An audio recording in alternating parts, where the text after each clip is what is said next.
हैं India ahead और मैं हूं आपके साथ राहुल। बुलेटिन की शुरुआत करेंगे बड़ी खबर के साथ। सोमवार को इंडियन स्पेस रिसर्च ऑर्गेनाइजेशन ने इस साल का पहला मिशन लॉन्च किया। इसके तहत आंध्र प्रदेश के श्रीहरिकोटा के सतीश धवन स्पेस सेंटर से सुबह 10:17 पर 16 सैटेलाइट्स को अंतरिक्ष में भेजा गया। लेकिन इसी बीच अंतरिक्ष में एक PSLV C-62 रॉकेट तय रास्ते से भटक गया। इसरो ने प्रेस कॉन्फ्रेंस कर इसकी जानकारी भी दी। ISRO chief doctor V Narayanan ने कहा कि PSLV रॉकेट का प्रदर्शन पहले और दूसरे चरण के अंत तक सामान्य रहा, लेकिन तीसरे चरण के आखिर में रॉकेट के घूमने की गति में थोड़ी सी गड़बड़ी दिखाई दी गई, जिसके बाद वे रास्ता भटक गया। हम डेटा का विश्लेषण कर रहे हैं। अन्वेषा और साथ ही रक्षा अनुसंधान व विकास संगठन ने विकसित इसे किया है। ये उन्नत इमेजिंग क्षमताओं से लैस एक स्पाई सैटेलाइट है जिसका मकसद सटीक निगरानी और मैपिंग करना है। ये धरती से 100 किलोमीटर ऊपर होने के बावजूद झाड़ी जंगलों के साथ ही बंकरों में छिपे दुश्मन की तस्वीर खींच सकता है।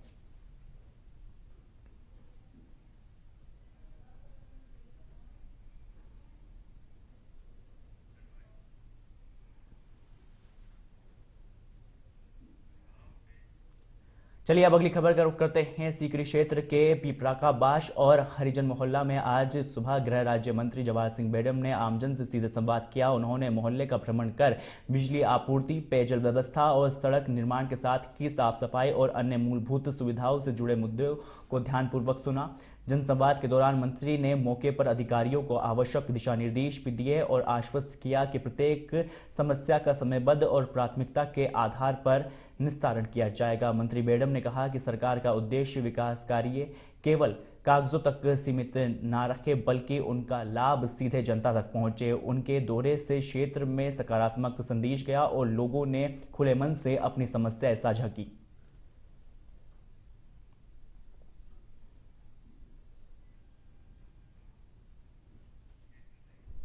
तो देखिए ये खबर आपको बता रहे हैं भरतपुर के सीकरी से। ये खबर है जहां गृह राज्य मंत्री जवाहर सिंह बेडम ने आज जनसंवाद किया है और लोगों के बीच में आज वह पहुंचे हैं। साथ ही आपको बता दें कि यहां पर लोगों ने बिजली, पानी और सड़क जैसी समस्याएं मंत्री के सामने रखी। अधिकारियों को मौके पर आवश्यक दिशा निर्देश भी उनकी ओर से दिए गए हैं। लोगों के बीच कड़ाके की ठंड में खुद गृह राज्य मंत्री जवाहर सिंह बेडम पहुंचे हैं। मंत्री ने विकास को जमीन पर उतारने की यहां पर बात की है। साथ ही मंत्री के दौरे से क्षेत्रवासियों में सकारात्मक संदेश भी पहुंचा है। मंत्री जवाहर सिंह बेडम ने आज जनसंवाद किया। भरतपुर के सीकरी की ये तस्वीर आपको बता रहे हैं जहां बिजली, पानी और सड़क जैसी समस्याएं यहां पर उठी है। साथ ही मंत्री के दौरे के बाद यहां पर तमाम अधिकारियों को आवश्यक निर्देश भी मंत्री जवाहर सिंह बेडम की ओर से दिए गए हैं।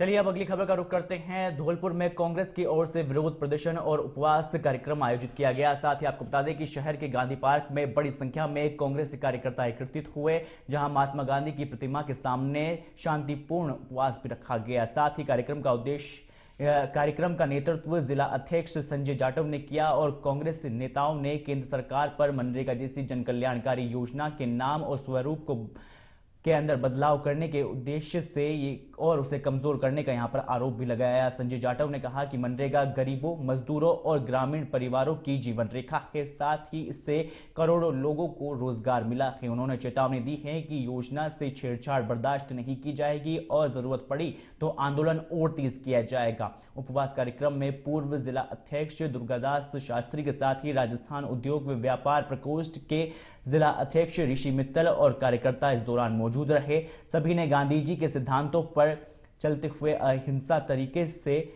विरोध यहां पर दर्ज करवाया, जहां सरकार से मनरेगा और उसका मूल नाम और स्वरूप में बनाए रखने की उन्होंने मांग की है।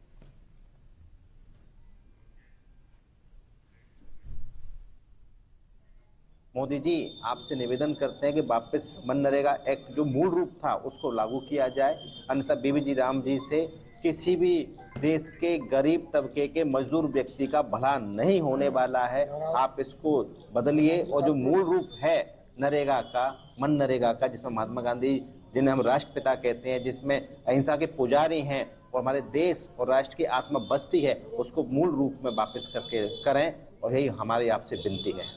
आज हमारे धौलपुर में जो धरना प्रदर्शन गांधी पार्क में हुआ है, यहाँ पे सभी पार्टी कार्यकर्तागण और पदाधिकारीगण पधारे और जिस तरह से केंद्र सरकार ने मनरेगा का नाम बदल के जी राम जी नाम जो रखा है, इससे काफ़ी लोगों को आहत पहुंचा है और गरीब लोग जिस तरह से उनको जो काम मिलता था मनरेगा में, आज के समय में ना तो गरीबों को काम मिल रहा है, चाहे वो शहर हो चाहे ग्रामीण हो। तो इसके विरोध में हमने यहाँ पे धरना प्रदर्शन किया। मैं सरकार से अपील करती हूँ कि आप जनता को रोजगार दें, चाहे वो ग्रामीण हो या शहरी हो, सभी। चूरू जिले में सर्दी ने अपना असर दिखाना शुरू रखा है। साथ ही गर्मियों के अंदर इस क्षेत्र का तापमान 50 डिग्री से ऊपर तो वही सर्दियों में माइनस डिग्री से नीचे तक चला जाता है। सोमवार को चूरू जिले के तारानगर क्षेत्र में सुबह से ही कोहरा छाया रहा। कोहरा इतना गहरा था कि 10 मीटर के बाद कुछ भी दिखाई नहीं दिया। वाहन चालकों ने हेडलाइट का प्रयोग कर धीमी गति से सफर तय किया, तो वहीं सर्दी से बचने के लिए लोग अलाव का सहारा लेते हुए नजर आए।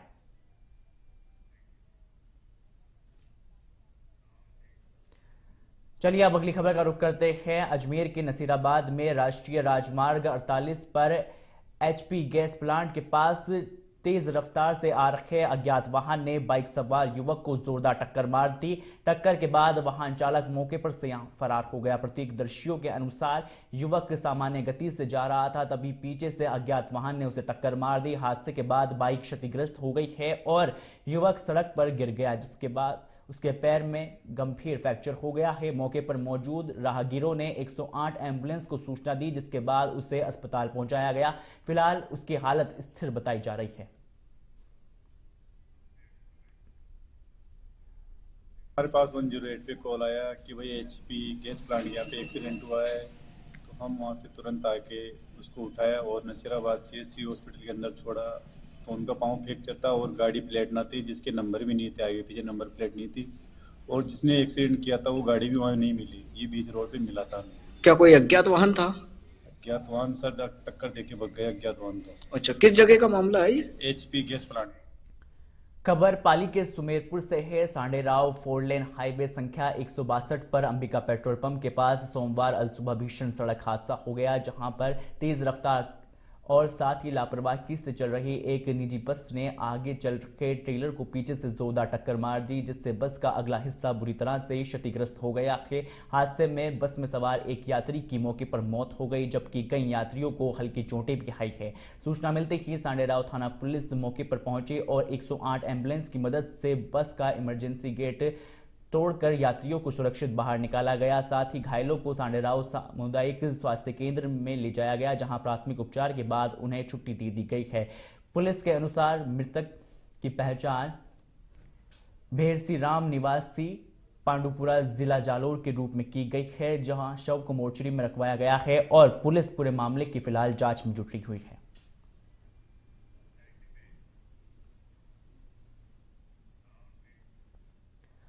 हनुमानगढ़ में सर्दी और घने कोहरे के बीच चोरों की सक्रियता बढ़ गई है। जिले में पिछले 7 दिनों में सुने मकानों, दुकानों के साथ ही वाहनों की चोरी की 15 से अधिक वारदातें सामने आई है। हालात को देखते हुए पुलिस ने रविवार से ए श्रेणी नाकेबंदी शुरू कर दी है, जिसके तहत शाम 6 बजे से लेकर 8 बजे तक जिले के सभी थाना क्षेत्रों में सघन नाकेबंदी की जा रही है। पहले दिन एसपी हरिशंकर ने टाउन और जंक्शन क्षेत्र में 6 नाकेबंदी पॉइंट का निरीक्षण कर पुलिस स्टाफ को आवश्यक दिशा निर्देश दिए, तो वहीं एसपी ने बताया कि शहरी क्षेत्र के प्रवेश और निकास मार्गों के साथ ही सीमावर्ती रास्तों और बाजारों और बस स्टैंड के साथ ही हाईवे से जुड़ी सड़कों पर संदिग्ध व्यक्तियों और वाहनों की कड़ी जांच यहां पर की जा रही है। साथ ही अवैध शराब के साथ मादक पदार्थ और हथियारों पर विशेष नजर रखी जा रही है तथा शराब पीकर वाहन चलाने वालों पर सख्त कार्रवाई की जाएगी। निरीक्षण के दौरान एएसपी और सीओ स्तर के अधिकारी अपने अपने क्षेत्रों में मौजूद रहे।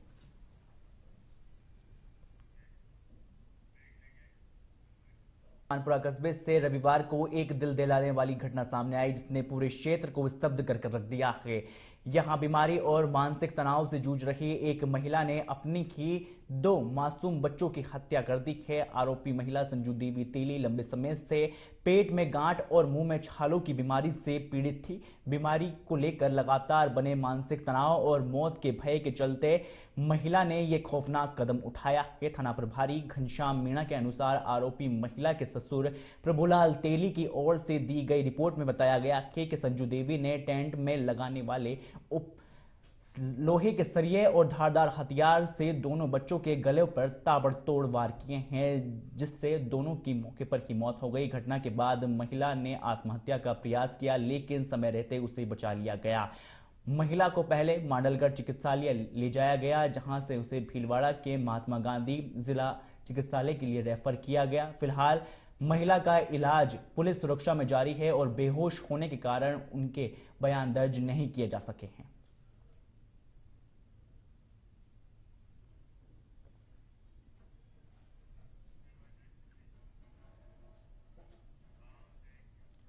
हनुमानगढ़ के सांगरिया क्षेत्र में घर में घुसकर चोरी करने के मामले में पुलिस ने त्वरित कार्रवाई करते हुए एक आरोपी को गिरफ्तार किया है। आरोपी की पहचान सांगरिया निवासी आदित्य उर्फ निशांत के रूप में की गई है। पुलिस ने ये वारदात एक दिन के भीतर ही सुलझा ली है। घटना 9 जनवरी की बताई जा रही है, जब रतनपुरा निवासी एक व्यक्ति ने रिपोर्ट दर्ज कराई थी कि वह सुबह अपनी पत्नी के साथ पारिवारिक कार्यक्रम में गया हुआ था और लौटने पर घर का ताला टूटा मिला और घर के अंदर 2 लोग चोरी करते मिले हैं, जो पकड़ने का प्रयास करने पर भाग गए। चोरों ने अलमारी का ताला तोड़कर सामान बिखेर दिया और एक जोड़ी चांदी की टॉप्स व साथ ही करीब 5,000 रुपए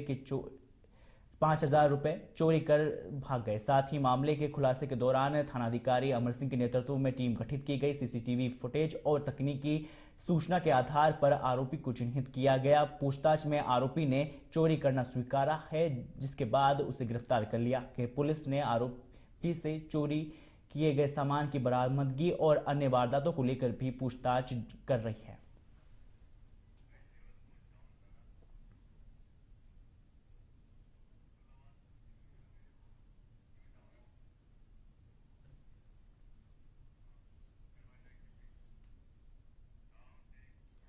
चलिए अब अगली खबर का रुख करते हैं। हनुमानगढ़ के पीलीबंगा क्षेत्र में पुलिस ने बड़ी कार्रवाई करते हुए भारतमाला रोड पर नाकेबंदी के दौरान 9 किलो 50 ग्राम अवैध चूरापोस्त जब्त किया है। इस मामले में टैंकर चालक को गिरफ्तार कर तस्करी में इस्तेमाल किए गए टैंकर को भी यहां पर जब्त किया है। गिरफ्तार आरोपी की पहचान पंजाब निवासी गोपाल राम के रूप में की गई है। तो पुलिस को इलाके में पोस्ट तस्करी की सूचना मिली थी, जिसके बाद थाना अधिकारी जगदीश प्रसाद के नेतृत्व में टीम ने नाकेबंदी की। तलाशी के दौरान पंजाब नंबर के टैंकर से अवैध चूरा पोस्त बरामद किया है। पुलिस ने आरोपी के खिलाफ NDPS एक्ट के तहत मामला दर्ज कर लिया है और पूछताछ में तस्करी नेटवर्क, सप्लायर और खरीदारों की जानकारी जुटाई जा रही है।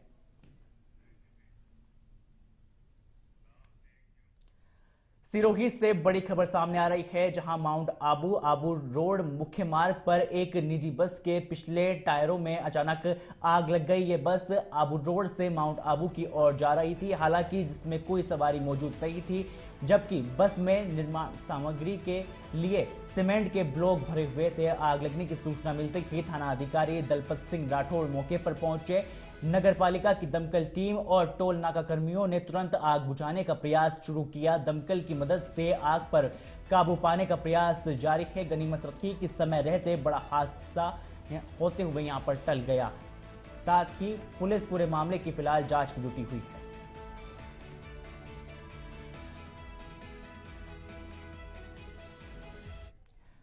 उदयपुर वाटी कस्बे में चुंगी नंबर 3 पर 10 दिनों तक चले किन्नर समाज के सम्मेलन का समापन समारोह शांतिपूर्ण तरीके से संपन्न हुआ। सम्मेलन के समापन अवसर पर किन्नर समाज की जिला अध्यक्ष सनमबाई का शाकंभरी कुटुंब परिवार की ओर से सम्मान भी किया गया। सम्मान समारोह में शाकंभरी माता की चुनरी ओढ़ाकर उन्हें सम्मानित भी किया गया। यात्रा संयोजक मूलचंद्र सैनी के नेतृत्व में आयोजित इस कार्यक्रम में कई समाज सेवी उपस्थित रहे और महिला व पुरुष सदस्यों ने सक्रिय भागीदारी इसमें दिखाई। कार्यक्रम में सामाजिक समरसता और साथ ही सम्मान का संदेश लोगों तक पहुंचाया गया।